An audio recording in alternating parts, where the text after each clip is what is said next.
Hello everyone, Reddit's favourite iRacing streamer here, and welcome to another video. Today, I'd like to talk to you about something that isn't really spoken about too often these days, and it's this. What is the worst content to buy on iRacing?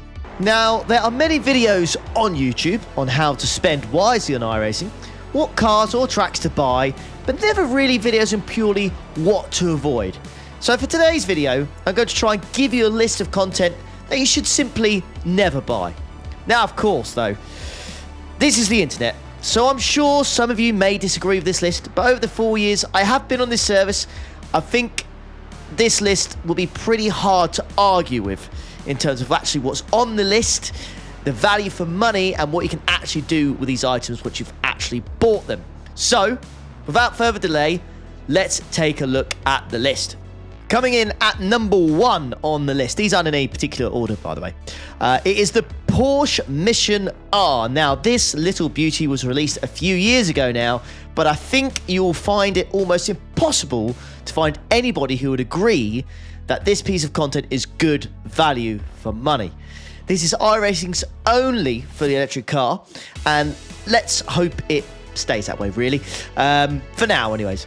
Despite the fact this car produces 800 kilowatts of power, oh yes, from its dual electric motors, and it can accelerate from 0 miles an hour to 100, well, 0 kilometers an hour to 100 kilometers an hour in under 2.5 seconds. It's still rather just rubbish.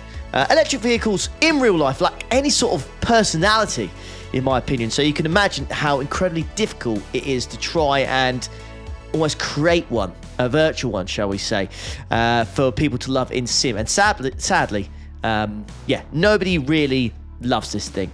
The car only runs one series that has got some of the worst participation levels I've ever seen. After the first week of release, I don't think I've ever seen it go official whilst I'm actually on the Stim. Statistically, you can go back and look at the previous results, and I'm sure you'll find the odd race, but it really is pretty damn horrific.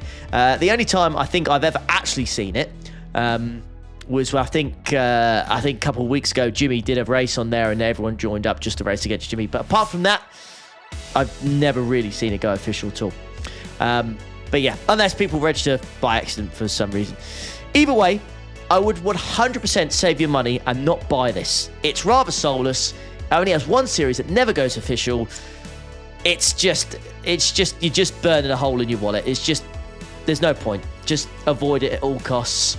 It's a hard pass for me. Do not buy the Mission R. Save yourself some money. Number 2 on the list, the Brazilian stock cars. Now, this vehicle is like a complete 360 on the Porsche Mission R. It's not electric, it's petrol, it's got a V8, and it produces 550 brake horsepower. Now, why doesn't it work? Why does nobody run it? I don't know is the answer. I really just don't know. Whether it's just a piece of content that nobody really ever asks for, nobody really watches the series in real life. I personally had never ever heard of it until iRacing announced that they were going to release it on the service. But yeah, it's just like the Mission R in terms of just nobody drives it. It's odd. I don't really understand why. Is it because it's too difficult? I don't know. It's just one of those odd pieces of content that's been released, yet nobody really drives them. I suppose there just wasn't really a desire or a need, or nobody was really asking for the cars to be added to the service. Now, if you ask me, I don't think really anybody really asked for the Super Formula Lights, but they arrived and they've been incredibly popular. So I don't really understand why this isn't popular, but either way, sadly, it's just not. Just like the Mission R, incredibly difficult to find an official session, and it's just, you know, if you buy a car for $11.95 these days and nobody runs it, and the series, and it only has one series again, and that series is dead, there's not really much point in having the car in the first place. So again, it's number 2 on my list so far, and for good reason. It yeah, there's just no point in buying it. Save yourself money. don't buy the Brazilian stock cars. Number 3 on my list is Sonoma Raceway. Now, this is a bit of a shame, really, because I've actually purchased this track, and when I've raced around it, I have actually quite enjoyed it. And I do believe in real life it's quite a popular track itself. But for some reason, in this service, whenever this track pops up, the participation levels drop dramatically. And I'm even talking GT Sprint struggles to get like 2 splits at peak times. It's a really, really strange one.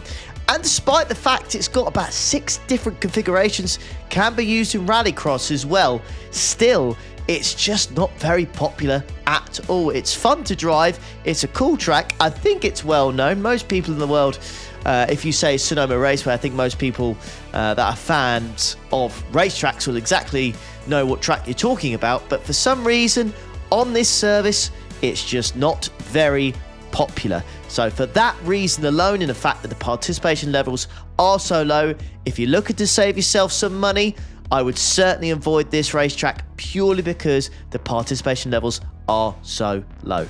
Number 4, Sandown.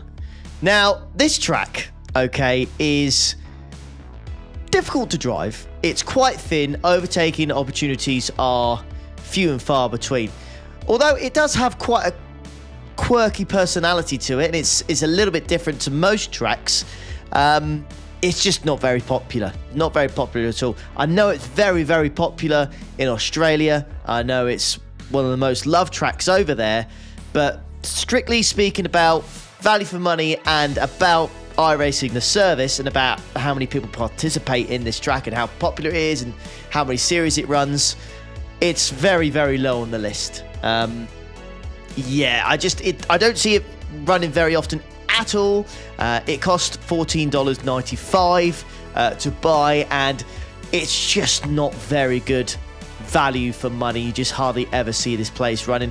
I think it came out about a year or so ago now and died off very, very quickly. So if you are looking to save some money, I would suggest avoiding this track because, again, sadly, participation levels on this track are just very, very low. Number 5, the Delara IR1. Now, I think I can pin where exactly this car went wrong. And I think it's where the car never actually existed in real life. This is just a car that has been completely made up. It has 900 horsepower. It's meant to be like a mix between modern F1 cars, I believe, and old F1 cars. It can run on over as well. So what's the problem? Again, I just think it's because it wasn't a real-life car. No one was really asking for it, I don't believe. And it's hard to sell something on a sim when you're not actually simulating another car because it doesn't exist in real life. And you can kind of sense, again, that nobody really cares for it because there are no sessions at all that you'll find. Personally, I won't find anyways. Whenever I log onto the service, they go official. So, again, if you're looking to save some money, as cool as this thing may look and it sounds, 900 horsepower, like a Formula 1 car, but it isn't. Because it doesn't exist in real life, I don't think people really care for it. There are no official sessions really at all. So if you're looking to save some money, I would 100% avoid buying this car.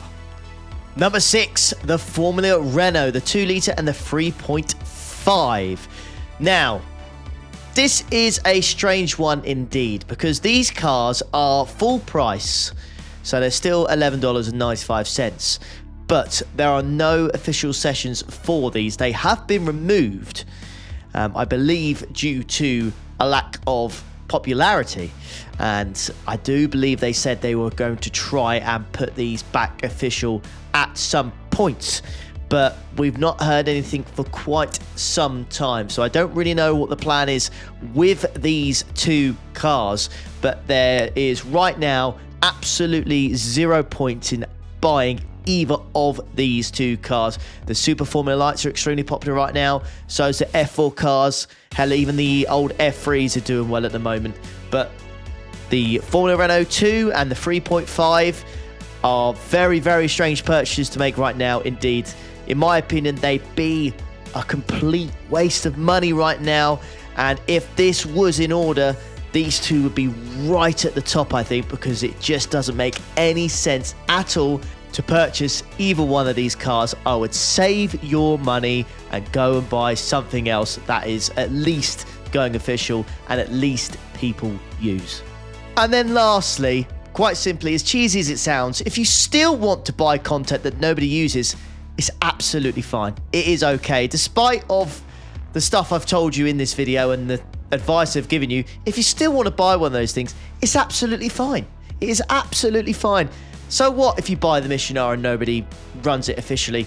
You still might want to see what it's like to drive an electric car with 600 horsepower or not. You still might want to try what it was like to drive one of the Formula Renaults. It's absolutely fine. At the end of the day, this is just a list and this is just my opinion. If your opinion is different to mine, that's absolutely fine. And it doesn't matter what anybody else says. If you want to go and buy that content and try it, just do it. It's absolutely fine. There is no issue with it whatsoever. The only piece of advice I'd give to you is that if you do want to buy some content but you're not really sure whether it's worth the money that you're going to spend, wait until iRacing has some downtime where it has a test drive session available, and in that session you can drive whatever car you like and you don't have to buy it. So if you are curious as to what the Mission R is like to drive or anything like that, when iRacing is down, test drive will be available and you can test drive it in that, and then you can really decide whether you want to buy it. But anyways, I hope you guys enjoyed the video. As always, leave a like on the way out if you can, please. Subscribe if you are new, and I'll catch you for the next one. Take care. Ta-da.